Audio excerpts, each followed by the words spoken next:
morning. I, my name is R. Dharnika from Saint Anthony's High School, Coronad, Mailadpur. நான் இப்போ பாரம்பரியத்தை மீட்டெடுப்போம் அப்படின்ற தலைப்பில் தான் நான் இப்போ பேச வந்திருக்கேன். இது எதனாலனா பிளாஸ்டிக் பொம்மையினால் ஏற்படுற தீங்கு நமக்கு அதிக பாதிப்பை ஏற்படுத்துது. இதனால் நம்ம பழங்காலத்தில் நம்ம முன்னோர்கள் பயன்படுத்திய இந்த மரப்பாச்சி பொம்மைகளை யூஸ் பண்ணலாம் அப்படின்றது தான் நான் இப்போ பேச வந்திருக்கேன்.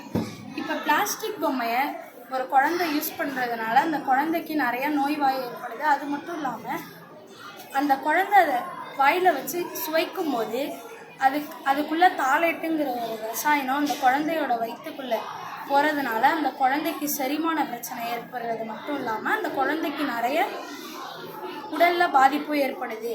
இது மட்டும் இல்லாமல் இந்த குழந்தை இந்த பிளாஸ்டிக் பொம்மையை சாப்பிட்றதுனால ஆண்களுக்கு விந்து உற்பத்தி கம்மியாகிறதும் பெண்களுக்கு இனப்பெருக்க உறுப்பு பாதிக்கப்படுதுன்னு ஆய்வாளர்கள் சொல்கிறாங்க. இதை கனடாவில் ஒரு அறிவியல் ஆராய்ச்சியில் ஒரு குழந்தை ஒரு நாளைக்கு 3 மணி நேரம் இந்த பிளாஸ்டிக் பொம்மையை வாயில் வச்சு சுவைக்கிறதுனால அந்த குழந்தைக்கு புற்றுநோய் ஏற்படும்ன்றதையும் இந்த ஆய்வில் கண்டுபிடிச்சிருக்காங்க.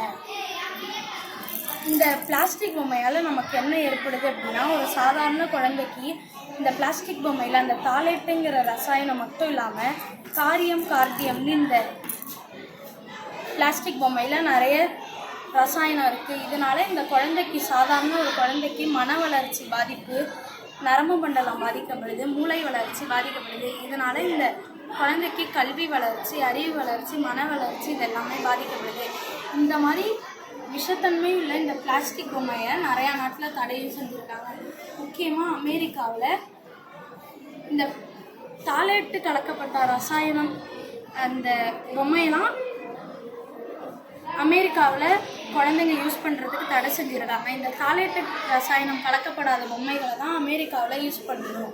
அது மட்டும் இல்லாமல் சுவிட்சர்லாண்டில் 3 வயசுக்கும் கம்மியான குழந்தைங்க பிளாஸ்டிக் பொம்மையை யூஸ் பண்ணக்கூடாதுன்னு தடை பண்ணியிருக்காங்க.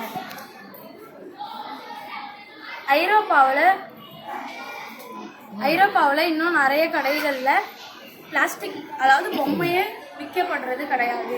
இந்த மாதிரி இளைய தலைமுறையினர் கொள்ளக்கூடிய இந்த பிளாஸ்டிக் பொம்மையை தான் நம்ம இந்தியாவில் அதிகமாக விற்பனை செய்கிறோம். இந்த இளைய தலைமுறையினர் கொள்ளக்கூடிய இந்த பிளாஸ்டிக் பொம்மையை நம்ம யூஸ் பண்ணுறதுனால நம்ம தலைமுறையினர் மட்டும் இல்லாமல் நம்ம இளைய தலைமுறையினருக்கும் அதிகமாக பாதிப்பு ஏற்படுது.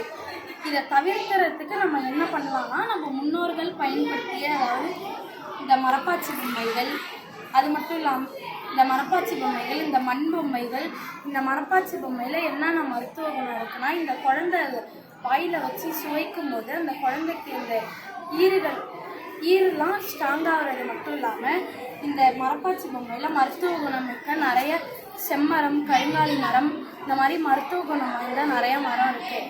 இந்த குழந்தை இதை வாயில் வச்சு சுவைக்கிறதுனால அந்த மரப்பாச்சி பொம்மையில் உள்ள செம்மரம் அந்த குழந்தையோட உமிழ்நீரில் சேர்ந்து அந்த குழந்தைக்கு செரிமான பிரச்சனையும் கம்மியாக்குது.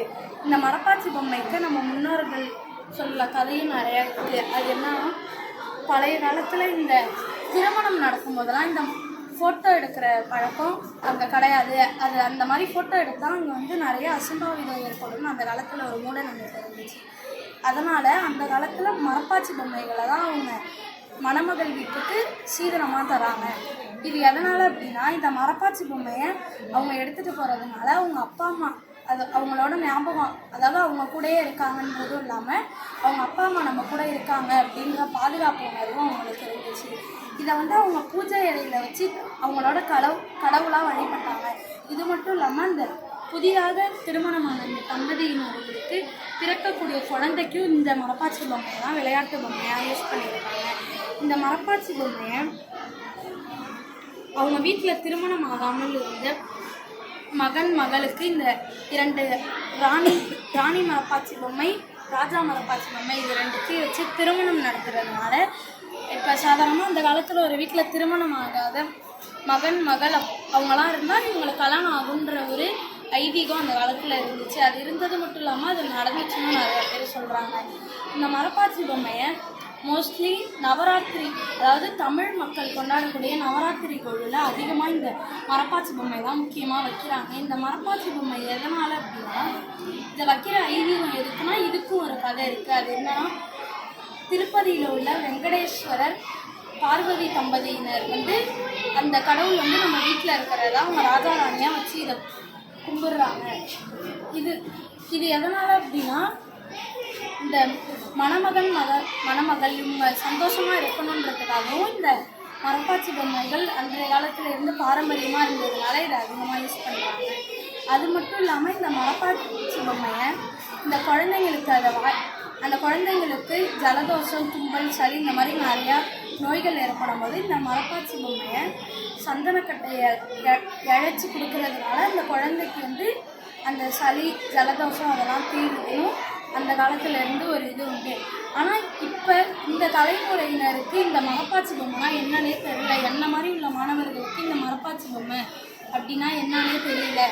அதனால் இந்த மரப்பாச்சி பொம்மையை இந்த இளைய தலைமுறையினருக்கு கொண்டு வரணும். இந்த பிளாஸ்டிக் பொம்மைலாம் அதிகமாக யூஸ் பண்ணவே கூடாது. இந்த மரப்பாச்சி பொம்மை, மண் பொம்மைகள், பனையோலை பொம்மை தான் அந்த காலத்திலேயே பாரம்பரியமாக இருந்தது. ஆனால் தற்போதைய இந்த காலத்தில் யாருக்குமே தெரியல அப்படின்றதுனால என்ன மாதிரி இன்றைய தலைமுறையினர்களுக்கு இதை கொண்டுட்டு வரணும்.